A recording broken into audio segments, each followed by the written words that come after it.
masaksihan natin ang kwento at buhay ni Aling Susan na tiyak na makakapagpaantig ng ating mga puso.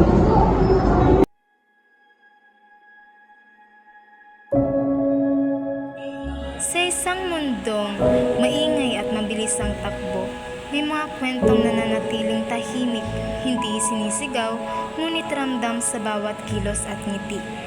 Mga kwentong isinasantabi ng lipunan. Isa na rito ang kwento ni Nanay Susana.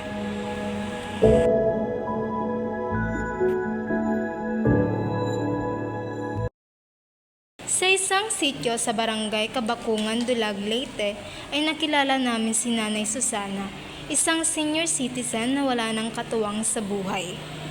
Habang anhi ako balay, amoy nagtatrabaho ng malaba, naglilimpyo, nagsisilhig, nangalayo.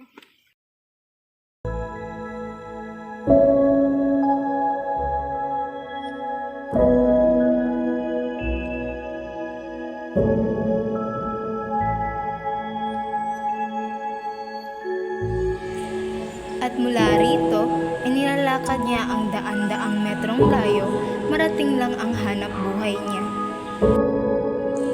Sinundan ng aming team si Nanay Susana upang masaksihan ang pinagkakakitaan niya.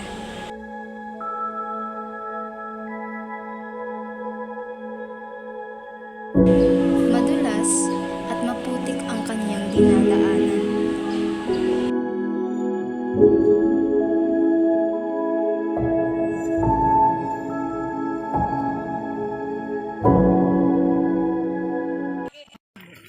Pirungan ko, oras na sa pagtrabaho ako.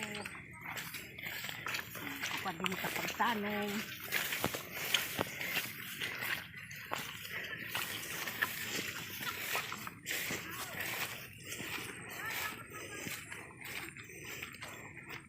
Laki ni din hinasirong. Baman, kuha na mga manok, pinangawat man din. Ang pinagkakakitaan niya ng pera pantawid sa pang-araw-araw na gastusin ay ang pagkukusot ng palay o kung tawagin nila ay pagyok.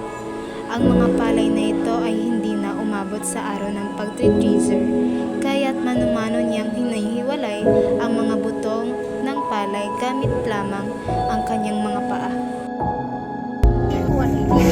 Pilit man yan na uli. Huwag ko lang nilagay ng pag-ano.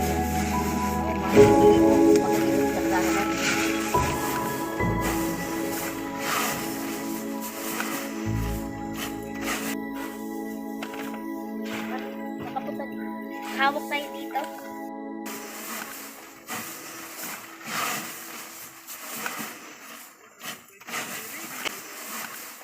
Bandang alas 5 ng hapon ay ililipat niya naman ang kanyang alagang kalabaw at babalik upang magyok. Nagtrabaho ako. Opo. Para ako makakaon. Kaya mutak pakabuhi. Pagtanong, pag kuwantak alaga sa karabaw. Kaya mutak ginarado sa karabaw.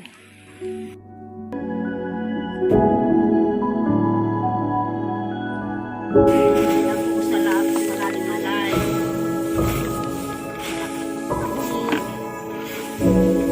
Para nakabuhi.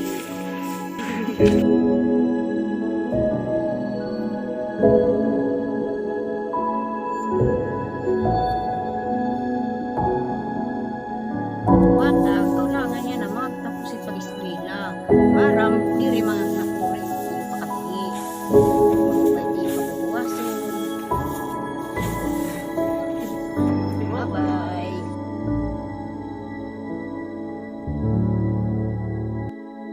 Habang patuloy ang pag-ikot ng mundo, ang kwento ni Nanay Susana ay mananatiling buhay. Ang isang paalala na bawat likod ng tapang at ngiti, ang kwento ay may tapang, pag-asa at walang kapantay na pagmamahal.